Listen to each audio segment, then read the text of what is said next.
Ladies and gentlemen, welcome to the 2019 Smith Lecture. Full house, as indeed it should be, for David Starkey. Thank you so much for coming. The Smith Lecture is something we started 2 years ago. Our first speaker was Douglas Murray, who you might know from the book The Strange Death of Europe. And our second speaker last year was Nigel Farage, who talked about social media and free speech. And I'm delighted and honoured, actually, that this year we have, I think, the best-known historian in Britain, Dr. David Starkey, who's going to talk to us about Brexit and the constitutional crisis. I'd like to start before, just in case some of you are unfamiliar, but the New Culture Forum started in 2006, and I believed, and the people with me believed, that in that sort of rather well-known phrase now, culture is upstream of politics. And I think that, particularly over the past few years, with the Brexit referendum, and indeed with these rather terrible 3 years we've been through as well, we can say that this is something which is definitely gaining purchase, if you like, in our intellectual life, that culture is incredibly important. So, like all think tanks, we produce publications, we produce books, our reports have become influential, I'm pleased to say, and they have a lot of media attention. They are over there, some of them, on that stall there, indeed, as are our beautiful mugs, which you must buy if you like. We're into merchandising now. But the point is this, really, to be serious, is that I realized over the past couple of years that what think tanks do is incredibly important. But the problem is that we have a media now that is increasingly restricted, increasingly prescribed, and very, very narrow. So I think that what think tanks have to do, what we have to do, is to create our own forms of media. We have to create our own methods of communication to get our message out in an increasingly crowded field. So with that in mind, this year at the New Culture Forum, we set up our own YouTube channel. We started a program called So What You're Saying Is.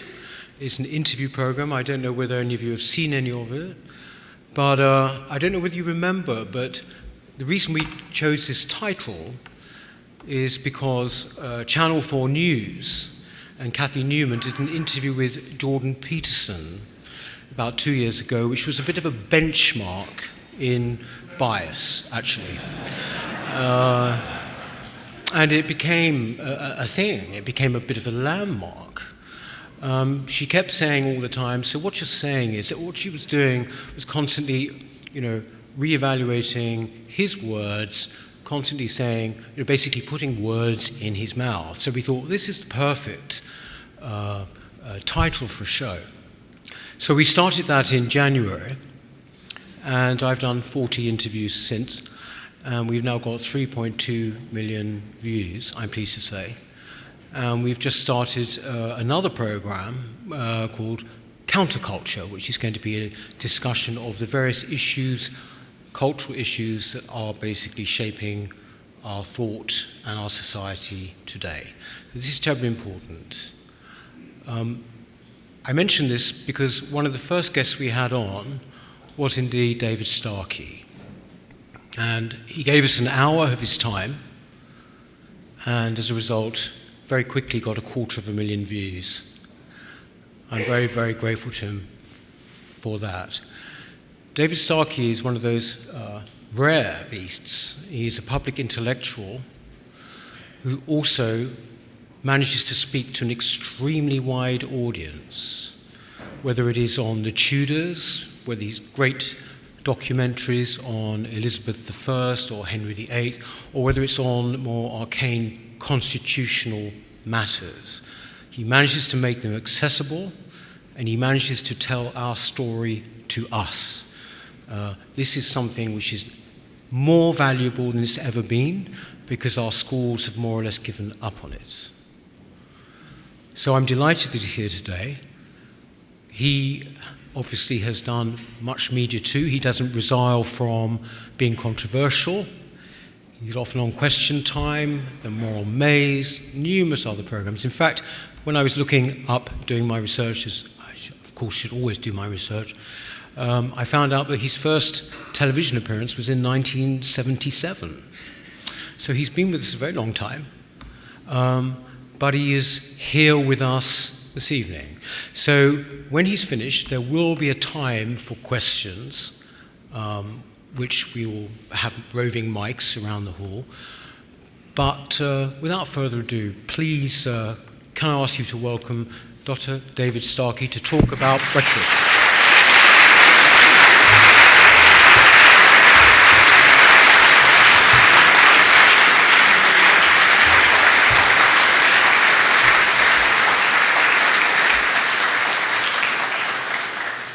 Peter, ladies and gentlemen, thank you very much. Can I remind you where you are? You are in the Emmanuel Centre, which means God is with us. We hope he is on Thursday.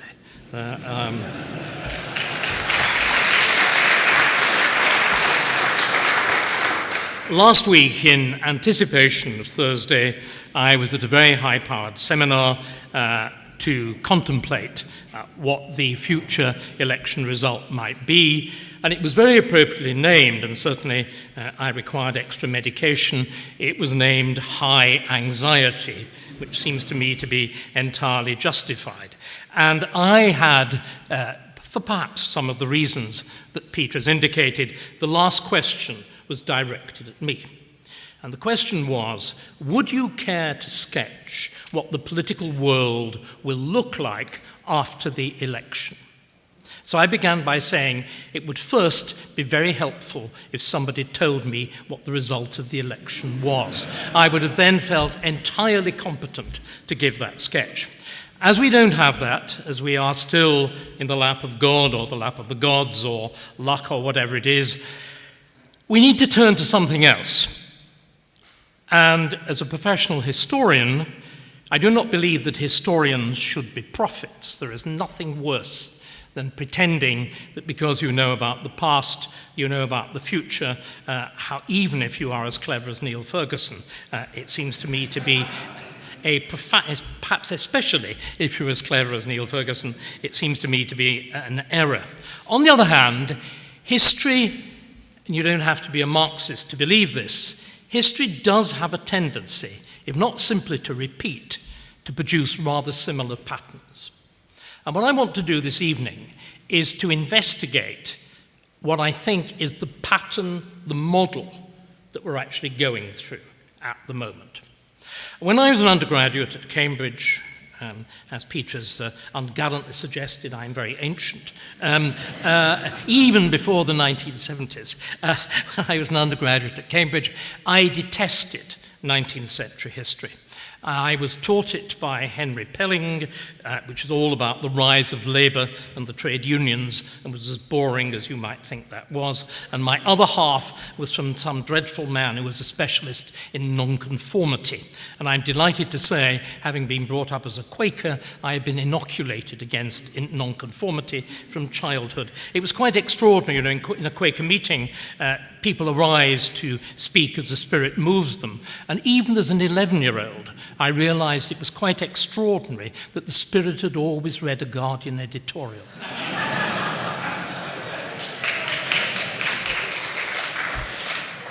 Nevertheless, I have rediscovered my interest in the 19th century, because it seems to me that what we're undergoing now, and this is slick, it's crude, but I think there is a certain big pattern there. What we're undergoing now, as everybody tells us from every possible direction, are the consequences of globalization. The alleged widening, undoubtedly the widening of the gap between rich and poor, the creation of a particular type of liberal elite, creative destruction, models of, universal governance, and so on. It seems to me, if we go back to the early years of the 19th century, particularly in Britain, obviously as the cradle of the Industrial Revolution, if we go back to the 1830s and 1840s, we see industrialization having remarkably similar effects, as obviously it does. It is the first wave of globalization.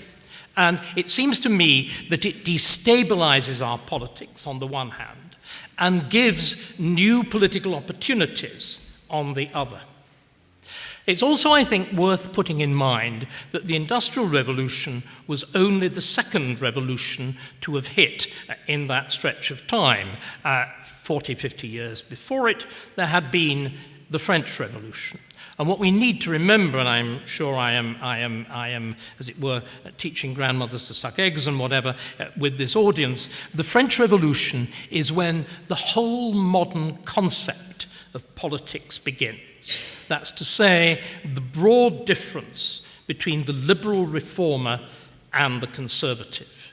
And with the key figure being the man, Edmund Burke, having begun, of course, as a supporter of the previous revolution, the American Revolution, finds with the French Revolution an extraordinary, it's very appropriate, we're in a church, to read Burke's reflections on the French Revolution is to encounter, and I think for the only time in political thought, the genuine fire of prophecy. To read the reflections and the best portions of the reflections. It's not simply analytical, it's more than analytical, it is genuinely prophetic. He writes in 1790, he anticipates the terror, he anticipates Napoleon, he anticipates the entire course of the revolution in a quite extraordinary fashion. But the thing that he most grasps, the thing that I think one takes away, and the thing that actually makes him the creator of conservatism, is what the effect of disinhibited reason was. Remember, the French and the American revolutions share a common language of the late Enlightenment. They talk doctrines of universal rights and so on. But the two revolutions are absolutely fundamentally different in the reality. The linguistics may be similar, the actual effect is radically different. The Americans, one would probably regard as being a bad thing, whilst they may prate about rights. Are we all familiar with the magnificent inequality? Are we all familiar with Samuel Johnson's magnificent remark on the subject of the American Revolution, that nobody prates more loudly in favor of liberty than a Yankee slave driver? So there is this wonderful, wonderful phrase. So there is the preservation of black slavery, the American Constitution, for all the fancy dress of senates and whatever, is a very, very lightly modified version of the British Constitution of the 18th century. You even have a House of Representatives which is managed by a speaker. Why is it managed by a speaker? Because the British Parliament is managed by the House of Commons, is managed by a speaker. And what is strangest of all, if you're an American, the administrative officer of the House of Representatives is the Sergeant at Arms. And they haven't the faintest blind idea what a Sergeant at Arms is, but it is, of course, simply because he manages the British Parliament. So you've got a revolution and you preserve English law and so on. You've got a revolution which studiously avoids following through its logic to its conclusion, which is why, I would argue, it is the only successful revolution. The French Revolution, on the other hand, the French being the French, and why they are, as I said, and we've got the critic here, why I said in my first article for the critic, most of the bad ideas in the world come from France. This is because they cannot stop following things through to a logical conclusion. And the result, of course, is, and quite seriously, is catastrophic. The French Revolution attempts to change everything on an allegedly rational model. You change time, you change dates, you change the calendar, you change You try and rewrite the geography of France. You replace the historic provinces with notionally equal squares just imposed upon the map. You change terms of address, you change the relationship of human beings, and all in the name of reason.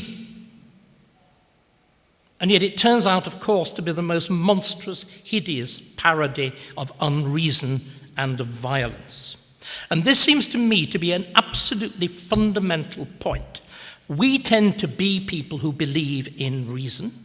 I come from a university which virtually invented the idea of empirical science, namely Cambridge. But, ladies and gentlemen, reason which is disinhibited, reason which is unhankered, reason which is unchained from experience is a catastrophe. And this is the great model, this is the great challenge, which is offered by Edmund Burke, in which he puts against this disinhibited reason what he calls, in a magnificent and wonderful phrase, this new empire of reason and light, which turns into the most absolute tyranny. He erects against that the notion that actually we don't create our world creates us. We, as individuals, don't create society. Society creates us. And it's that essential conception which is the origin of conservatism. Now, the reason that I've given you this pre-lecture is very simple. It is that the man... Sorry, no. This is very French revolutionary, drinking out of an empty glass, right? Or dare I say, very Corbynesque. Yes. We shall have much experience of it if things go the wrong way. The reason I'm giving this pre-lecture is because the man who learns, I think, most from Burke is Benjamin Disraeli. And I think the figure who most completely shapes the politics of the 19th century, and I would argue is probably the best model for understanding and indeed working on the situation in which we find ourselves, is Disraeli. And Disraeli takes from Burke two fundamental senses. One, the historic rootedness of conservatism, and particularly the rootedness of conservatism in the nation, about which he is absolutely clear. And the second, which is a deeply disturbing one, in view of the direction which conservatism has taken since Keith Joseph and Margaret Thatcher and Friedrich Hayek and whatever, that liberalism and conservatism are natural enemies. Deeply confusing and awkward and difficult. And arguing, of course, as he does, that the relationship, again, between capitalism and conservative is a very awkward and uneven and difficult one. So with that sort of introduction, what it seems to me Disraeli does, rising, of course, in politics as this extraordinary young man in the 1830s, the least plausible figure to be a dominant influence in Victorian England, a flamboyant, probably fundamentally homosexual, converted Jew. Remember, his first speech in the House of Commons was laughed to scorn, and he still had the courage at the end of it to say, "You mock me now, you will listen to me." And indeed they did. So this extraordinary left-field figure. And what is he doing in the 1830s, apart from scrabbling into politics?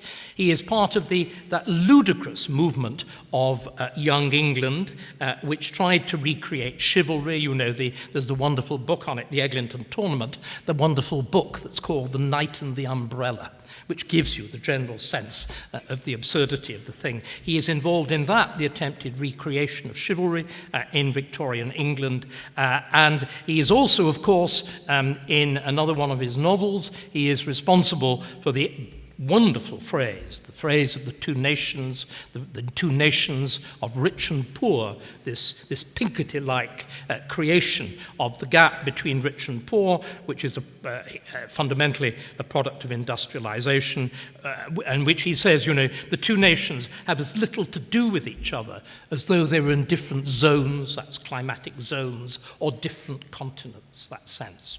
And Disraeli then, I think, is essentially the man who asks the question, what can the social basis of conservatism be? What is its nature? And of course, it's worth again recapping a little of the political detail. What goes on in the 1830s, of course, you've got this extremely rapid multiplication of the British economy, the ascendant supremacy of freedom of trade. You have, as I said, when I was just talking about it quickly to begin with, a notable increase of a wealth divide, the creation of a mercantile and commercial elite, which is fundamentally liberal, which is wedded to notions of non-national values, which, in other words, a formulation that we've become familiar with, again, because of the work of David Goodhart, is archetypically anywhere.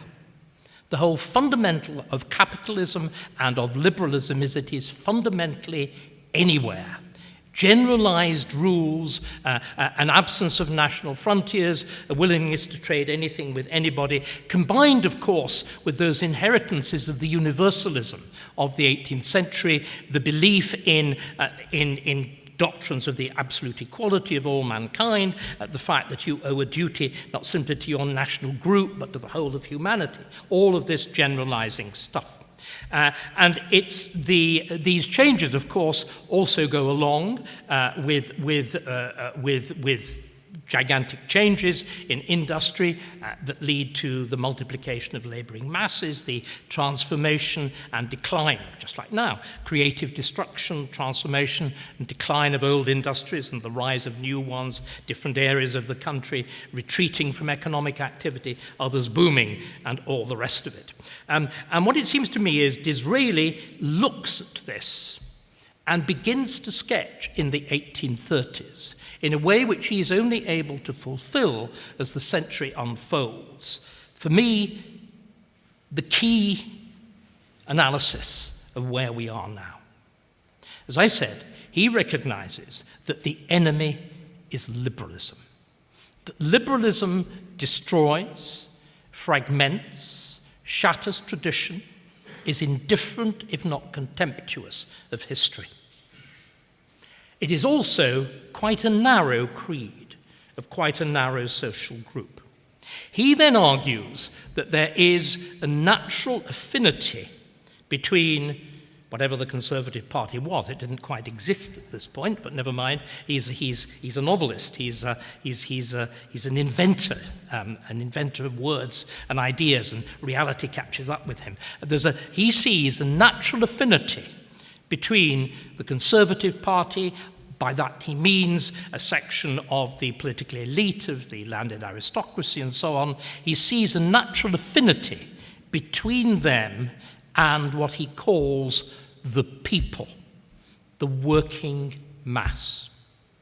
Now, this is vaguely Hegelian. I mean, in some ways it's slightly preposterous. What is he actually... And Hegel is very influenced by all of this sort of stuff too. Hegel, again, derives very, very heavily from Burke.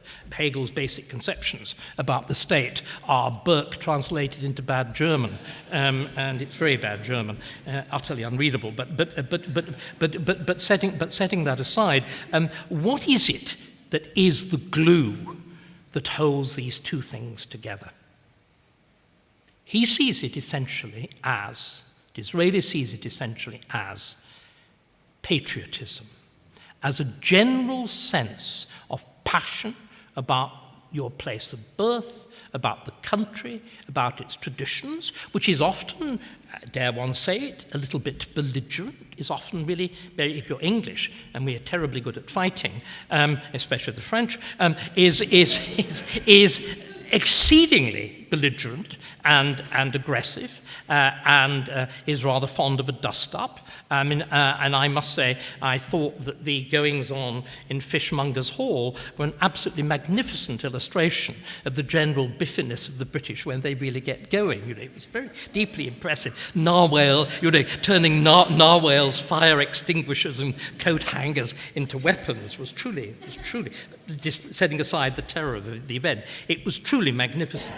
And Disraeli sees this as the essential point. In other words, what he sees is that a Conservative Party has to be a social alliance between the top and the bottom, founded upon a passionate sense of national identity and nationhood. In other words, as against the liberal in the middle, which is fundamentally anywhere, they are the somewheres. They are those with that rooted sense, that sense of past, that sense of community, that sense of belonging. Now, it does seem to me, ladies and gentlemen, that this is a fundamental observation and one of obviously direct relevance to the present. But it goes on in the most interesting ways, doesn't it? Because from Disraeli, there is the descent of the notion of one nation conservatism. Can we be absolutely clear? Disraeli is not responsible for the term. He talks about the two nations. The first usage of the term one nation conservatism is in the wildly different circumstances, which I will talk about in a moment, but we'll get the use and we'll get the man who does it there. It is Baldwin in the immediate, Stanley Baldwin in the immediate aftermath of the First World War. And he actually coins the phrase one nation Toryism, deliberately looking back towards Disraeli. But of course, at that point, ladies and gentlemen, the political landscape had shifted from two groups, liberal and conservative, into three. There had been the rise of the Labour Party. There had been, which of course was simply the political voice, to a very significant extent, it still is, of the trade unions. And there had been what George Dangerfield calls the strange death of liberal England. After its triumph on either side of the First World War, its death with the aftermath of the coup on election and the rise of the Labour Party at the expense of the Liberal Party. And this is the very different world, this tripartite world in which Stanley Baldwin is operating. And what Baldwin is doing in that world is something very different from Disraeli in the earlier world. What Baldwin is doing in that world is consciously trying to draw the revolutionary sting from the Labour Party. And he does it in a completely remarkable fashion, in very close alliance with Peter was kind enough to refer to some of my work on monarchy. What we forget in the beginning of the 20th century, in the monarchy of George V, was that we had a politically highly active monarchy, which is radically different from the supine monarchy of Queen Elizabeth II. The monarchy of George V is one which, first of all, allies itself with Baldwin in deliberately taking the Labour Party as the equivalent of the grit in the oyster and then putting as much mother of pearl over it as it could. And there are the wonderful scenes in which the Labour government of 1924, the minority Labour government of Ramsay MacDonald, and you have the posters there in Tufton Street where we were now, the government in 1924 is welcomed into Buckingham Palace with truly extraordinary scenes, in which you get the miners, in those days there were actual miners in the Labour cabinet, can you actually believe it? And the only one who wouldn't turn up at Buckingham Palace, of course, is the middle-class Sidney Webb. And there's a famous exchange between J.H. Thomas and King George V, who asks why on earth wasn't Mr. Webb there, to which J.H. Thomas replies, well, sir, in that household it's Beatrix what wears the breeches. Because, of course, in those days you had to wear court dress with silk breeches. And you can imagine the magnificent figure which these miners, sort of all muscled up with these wonderful tight breeches and their wives bursting out of white court dresses. This was part of the adoption, the fusion of labour into the heart of government in this notion of one nationism. The honours system, remember, completely transformed in 1917, even has an order of chivalry specifically for trade unionists and Labour MPs. The Companion of Honour is deliberately invented by Curzon for that purpose, on the grounds that being committed socialists, they wouldn't want vulgar trinkets like knighthoods and peerages. How little did they know what the truth would be. And now, of course, the Companionship of Honour is simply a kind of proxima cessit to the Order of Merit, for not quite first-rank academics and that. I mean, people like Roy Strong or whatever get that kind of thing. So you get this very different notion of one nation Toryism, which is social harmony, which is not actually a political position. It is rather setting up a notion that we now have politics rather like a cricket team, in which every so often it's only fair that the other side have an innings. And then, in the aftermath of the Second World War, the term one nation Toryism is revived in the aftermath of the catastrophic defeat of the Tory party in 1945, with the One Nation Essay Club, which produces many of those with extraordinary people like Heath. Can you imagine? Both Heath and Powell were in the same group. God knows what was going on there, as well as Gilmore and all the rest of it. But what is really striking, ladies and gentlemen, is how completely the term, as it is passed into the present, completely reverses both what Baldwin did and what One Nation Toryism and what Disraeli did. And if you look at the final sort of manifestations of One Nation Toryism and the people who claim to belong to it, the Dominic Greaves and all the rest of this world, it's supposed to be liberal conservatism. It is a vile antithesis. Which is why, of course, it never worked, and I would suggest its peculiar combination of both liberal and economic, both economic and social liberalism is one of unique unpopularity, which is why they will crash, one hopes, to oblivion in the forthcoming election. So that's this odd term, one nation. What I'm wanting to restore then is the original Disraelian idea that one nation isn't so much about being nice to the working class or economic reform. There's a little bit of that, Disraeli in the government in the 1870s, sanitas, omnia sanitas, and all the rest of it. Health, all is health. There's a little bit of that. What above all it is the use of patriotism. It is the use of empire. It is the use of nationhood and nationalism and a blaring assertion of these things. And ladies and gentlemen, I would suggest that Boris will be quite extraordinarily good at doing this if only he would let himself go. So we've got then to derive from this period of the 19th century this notion of the genuine meaning of one nation conservatism, both in terms of its width of social different groups within it, and what the cement between those groups is. And again, it seems to me we spent far too much time worrying about the intricacies of policy, and particularly social policy. Yes, it's important. Yes, financial calculations are important. But isn't the whole Brexit debate an absolute standing illustration of the fact that values are central? And the reason that Remain lost so catastrophically was for the simple reason that Cameron franchised his brain to George Osborne.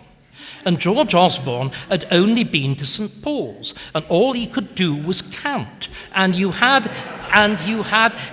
this debate, which was fundamentally a debate about values, which was then replied to simply in terms of cash. So what we've seen over the last 2.5 years is debates, two sides of the debate, crossing like ships in the night. They are the perfect poles of Oscar Wilde's remark of those who know, the price of everything, the Remainer, and the value of nothing. And it seems to me to illustrate the point perfectly. Whereas Disraeli is supremely the politician who understands value, who understands the language of values and, as I said, the language of integration, of being in it together, and so on. And what is, again, remarkable, it seems to me, at the moment is, if you read the Times today, which I take for granted everybody in the room did, you will see there's a very remarkable article by Ruth Davidson pushing forward essentially this point, and saying that you have, on the one hand, an argument about nationhood in the assertion of independence and self-government, in, as it were, the British general, the English side of the general election, and in Scotland, the wish to remain part of this nation because of union. And the two debates, she brings them together beautifully, and I think she gives a common ground between them, which again it would have seemed to have been extraordinarily easy to do, to connect the get Brexit done on the one hand with a much broader idea of a reassertion of nationhood and being in it together, because what is it about? If it's not that, why do it? Why bother? In other words, to have a new politics of somewhere. The other extraordinary aspect to Disraeli that is worth thinking about, and this is where we get to the point of constitution. Disraeli is the man, I think, who more than anybody else understands actually how parliamentary government works and plays a fundamental part in both its deconstruction and its reconstruction. As I'm sure we're all aware, the politics of the Tory party first begins to emerge under Sir Robert Peel, with Sir Robert Peel's famous Tamworth Manifesto, which addresses the fundamental question, and it seems to me to be one that we still need to debate. If I'm saying that there's an opposition between conservatism and liberalism, we then have to ask the question, most of us here, I imagine, would put ourselves on the conservative side of the political spectrum. How do we relate to the notion of reform? How do we relate to the notion of change? How is it to be handled? Is there a particular logical way of looking at it? Is there a difference between liberal reform and conservative reform? And I would argue that that's exactly what Disraeli works out and what Peel fails to do. In the Tamworth Manifesto, the central section of it is Peel saying, I accept the Reform Act of 1832, which created this new, fundamentally urban liberal electorate, which was profoundly hostile to the Conservative Party, and which is why Disraeli only holds office seriously at the very, very end of his career in the 1870s. It creates a world which is deeply hostile to conservatism. Peel says, okay, I accept the Reform Act, but we can't have continuous reform because otherwise, and he uses a phrase which is very reminiscent of the charges which Burke made against the French Revolution. He uses a phrase that we will be in a perpetual turmoil. If we have constant reform, we will be in a state of permanent turmoil and distress, and there will be no foundation, which is absolutely true. But it then turned out, of course, that his combination of supremely high intelligence, remember, Peel is the top in both mathematics and greats in his year at Oxford. Can you imagine if we had prime ministers like that? He's a man of dazzling intelligence, and with, of course, the corresponding arrogance, which I couldn't possibly comment on, that goes with dazzling brilliance. And he turns out to be a natural reformer, and things we all associate, penny post and the police force, and quite extraordinary series of transformations, all culminating in the repeal of the Corn Laws in 1846, the triumph of principled free trade and the triumph of liberal opinion, and Disraeli splits the Tory party on those grounds. And can I gently point out, ladies and gentlemen, I've been talking all the time about how far this anticipates. This is exactly the split that's taken place in the Tory party now. It is precisely the split on precisely that issue. The Peelites are the equivalent of Grieve and all the rest of them. That's what they are. It's demonstrated by what happens to them. The supporters of Peel go on and they become the intellectual basis of the new Liberal Party. And Disraeli is then left with the rump of the Tory party having to come up with something different and create something different. And he is profoundly aware that the world they move into after this split of the Tory party and fragmentation of politics in the Commons is one which is profoundly unsympathetic to parliamentary government. If you actually look in the middle years of the 19th century, there are a series of short-lived governments. There's a tendency of a government to have to cabal a group of MPs together on the floor of the House. In other words, there is something remarkably similar to the situation that we found ourselves in for the last 2.5 years. What does Disraeli say? Disraeli says, party, party, party. The only way parliamentary government can work is by party.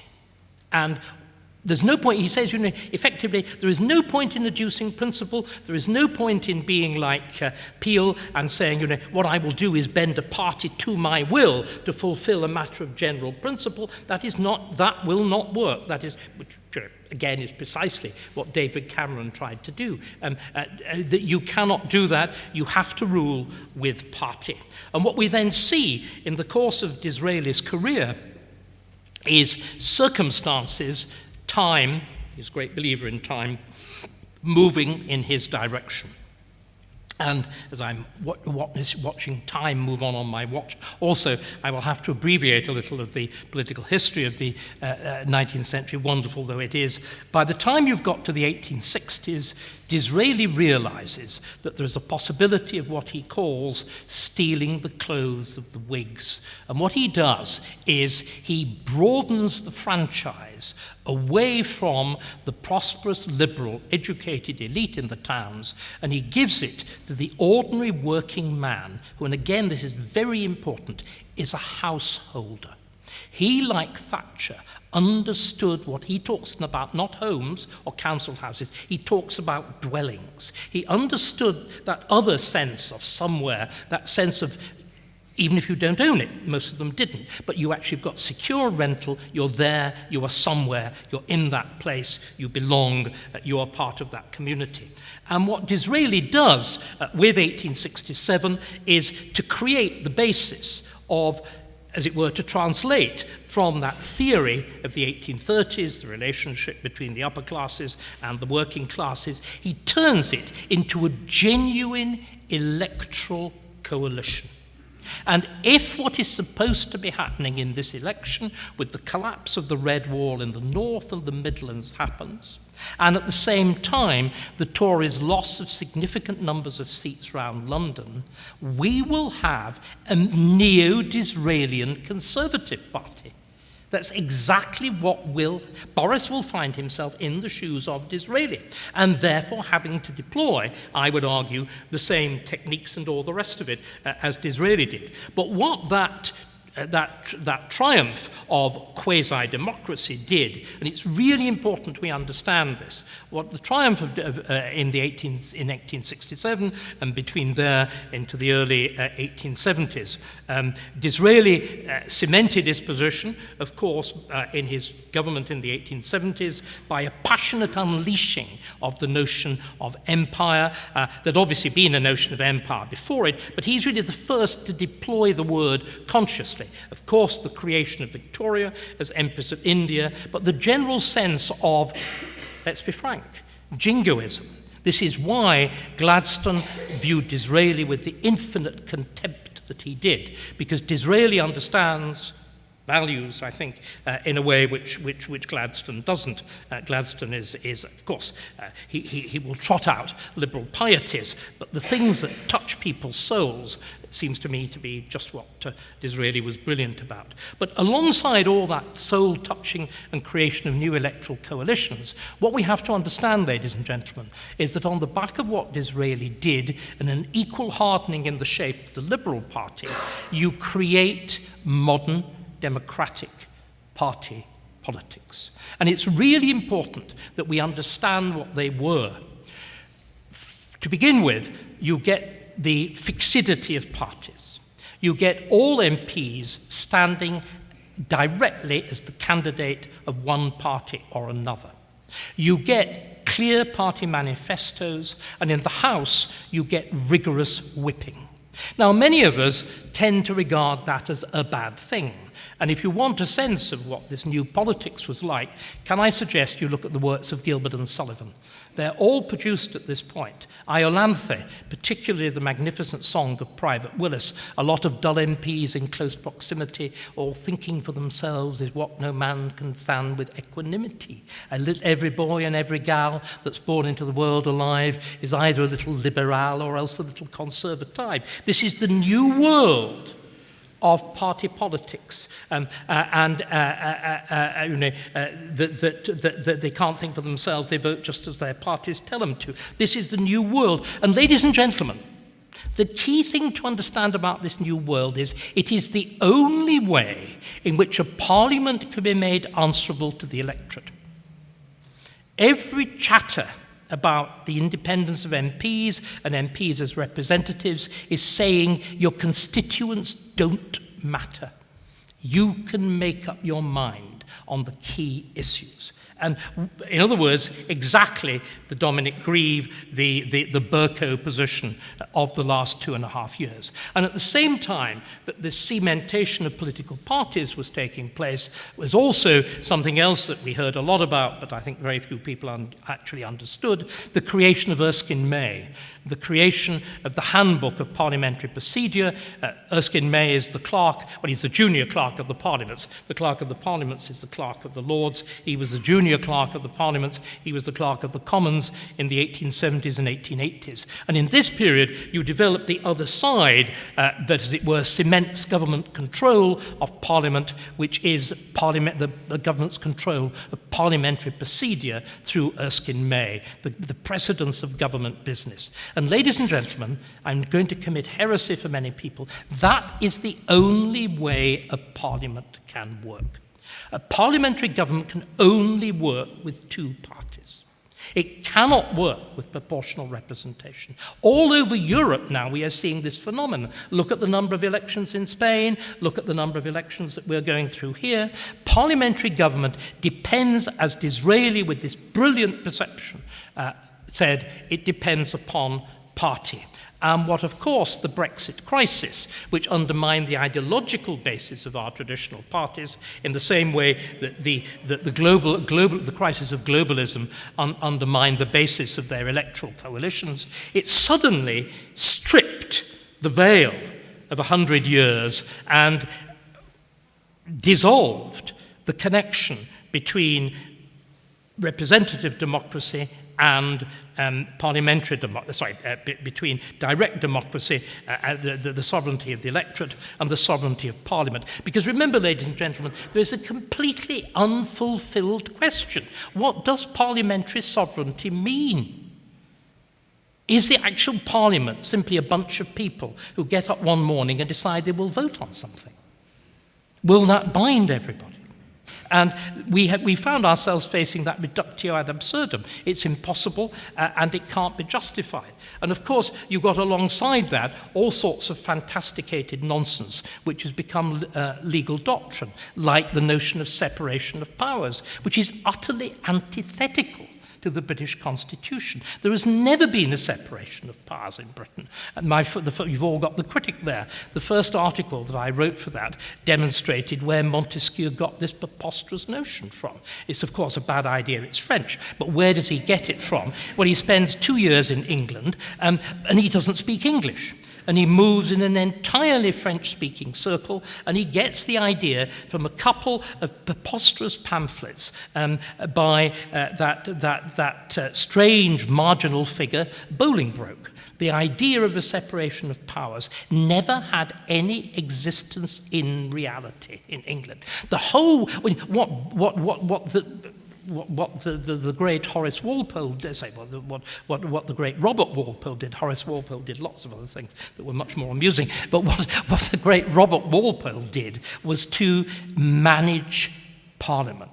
was to use the power of the Crown to manage Parliament. That is why the British Parliament survives. Most parliaments disappear because they fundamentally get in the way of good government, as we've actually seen abundantly in the last 2.5 years. So it's Disraeli, with this astonishing perception of the great changes of the 19th century, that creates a modern parliamentary system, that creates the necessary electoral coalition for conservatism, that supplies its necessary key ideological element, that understands the nature of the constitutional and procedural structures that underpin it. And what I would invite you all to do, ladies and gentlemen, is to read Disraeli and try to persuade your MP to do the same. Thank you very much.